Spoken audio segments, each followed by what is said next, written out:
नमस्कार बंधुगण मु स्वागत आम वेलकम कर YouTube channel swag talks TV रे न्यूज रे सोशल मीडिया आपण मैंने बारंबार शुणुवे आरबीआई तार रिपो रेट कट कर लिया। The MPC voted unanimously to reduce the policy repo rate by 25 basis points to 5.25% with immediate. तो क्वेश्चन है यह सत्य आपण गुड न्यूज ना बैड न्यूज। तो मेन जिनस से तो जदि आप सपोज होम लोन अच्छी तो निश्चित भाव में यहाँ हूँ खुशी खबर किंतु जदि आपंकर एफडी रे पैसा रखिक इंटरेस्ट आप चलुँच यूज कर सिचुएसन डेफिनेटली अपोजिट हो पारे। आज आम सिंपल लैंग्वेज रे बुझा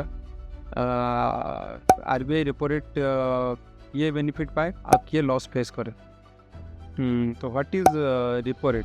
तो रेपो रेट माने रेपो रेट हूँ से इंटरेस्ट रेट जार आरबीआई कमर्शियल बैंक को पैसा धार दिए कि लोन दिए।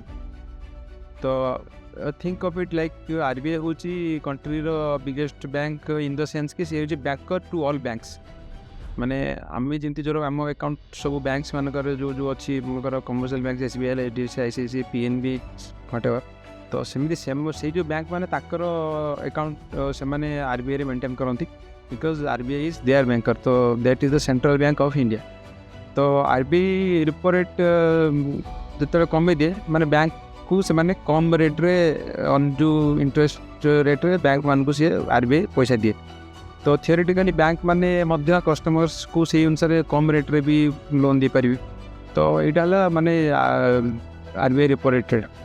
तो ये बेसिकली विनर्स माने रेपो रेट जो कम हुए तार बेनिफिट मेनली कौन पाते? फर्स्ट बेनिफिट होती लोन जो नौ आरबीआई टू जो मैंने कि फर्स्ट हूँ होम लोन आउ सेकेंड हूँ बिजनेस लोन। तो होम लोन जो नहीं सपोज जन 50 लाख टका लोन नहीं suppose RBI repo rate suppose कमिला 8.5 रु सपोज 8.25 हो गला। तो से केस रे कौन हम? तो जड़े लोक जिते तार इंटरेस्ट रेट थिला 8 माने 0.25 माने पैसार 25 पैसा जो कमिला ताने प्रति मासर प्राय से 1300 रु अराउंड नहीं कि नियर अबाउट 1900 2000 रुपीज पर्यंत तार पर ईएमआई आप तार सेविंग हो। तो गोटे जन लोन नहीं होम लोन ये सब लोन नहीं से नॉर्मली अराउंड 20 years 15 years एमती नहीं था। तो से एत दिन 10 year से सम लाक्स रुपीज टोटाल सेविंग हुए। जो मानकर लोनटा अच्छी रेपो रेट लिंक था क्या फ्लोटिंग रेट लोन था तो से सब अधिका बेनिफिट पाते। मु बैंकिंग सेक्टर रे काम कर 20 years से अधिक। तो तेणु मुझ जिनस गोटे इंटरेस्ट कथा कहबी। इंटरेस्टिंग कथा यह बहुत लोग ईएमआई कम को प्रिफर करते किंतु financial sector financially smart option हूँ सेम ईएमआई कंटिन्यू करके लोन टेन्योर कमेदेवे। आपड़ धर ईएमआई दूसरी मासक 15,000 टका मासक 15,000 टका दिंतु किंतु आपंकर सपोज लोन बाकी अच्छे आपंकर हूँ 14 वर्ष तो आप कमेकी 13 वर्ष 9 मास कर दिखाँ। तो हेल्ले कौन हम सेटा बेसी सेव हम। आप सब चेष्टा करूँ ईएमआई अमाउंट को कम कले किसी बेसी इंटरेस्ट आप सेविंग हेनी। टेन्योर को सब कम कर चेष्टा करें जिते आप पारे फ्री पेमेंट करेंगे करके टेन्योर को कम कर। तो आउ गए सेकेंड जिन हूँ सेकेंड विनर्स जो मैंने रेपो रेट कमिले से हूँ बिजनेस ओनर्स।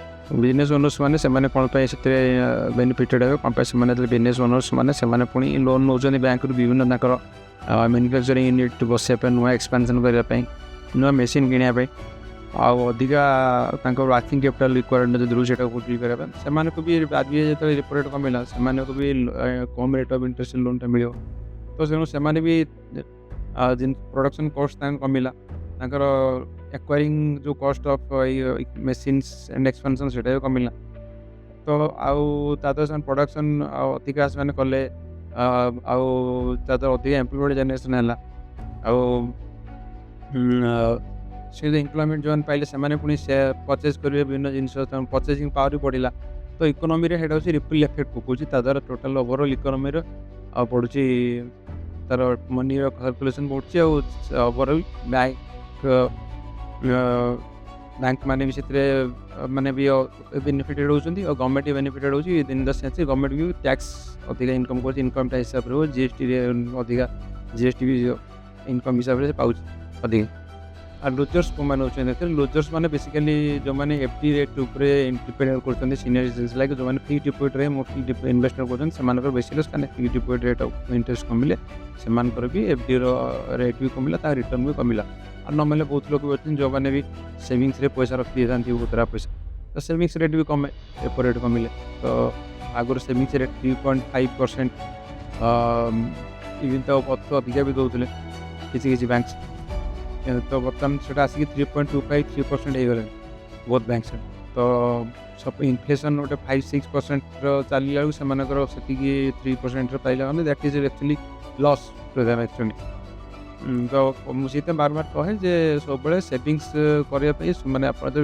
इन्वेस्टमेंट कर फिक्स न रखी अदर्स ऑप्शन जमीक म्यूचुअल फंड है शेयर्स है ये सब बॉन्ड्स ये सब इन्वेस्टमेंट करते that is the best thing to do in a balanced way तो आरबीआई रिपो रेट कम करे कौन पे आरबीआई रिपो रेट ताले माने कारण आरबीआई रो जॉब केवल सेवर्स मान को खुशी करिया नुहे प्राइमरी ऑब्जेक्टिव है इकोनॉमी को बैलेंस रखिया जब ग्रोथ स्लो हुए बिजनेस इन्वेस्टमेंट कम हुए कंज्यूमर्स स्पेंडिंग भी कम हुए आरबीआई रिपो रेट कट कर इकोनॉमी को पुश देवा को चेष्टा करे जे अधिका लो रेट ऑफ इंटरेस्ट लोन मिलला और बैंक से लो रेट ऑफ इंटरेस्ट पैसा मिलला तो सेटू कंजप्शन भी बढ़ियो तेणु सेटा होची तेणु this is the overall thing so hope आम को किसी नॉलेज आपको मिली थी आपन जदि भी जहाँ भी किसी रिमार्क्स अच्छी क्वेरी अच्छी मत मोर ये वीडियो कमेंट करके जनातु फाइनेंशियल वर्ल्ड रे every decision has a winners and losers so मु स्वागत आया स्वागत जदि आपको वीडियो भल लगे वैल्यूएबल लगे लाइक करूँ शेयर करूँ और चैनल को सब्सक्राइब करूँ regular banking economy investment personal finance आउ इवन अदर टॉपिक ऊपर भी कंटेंट नहीं आसवि धन्यवाद थैंक यू।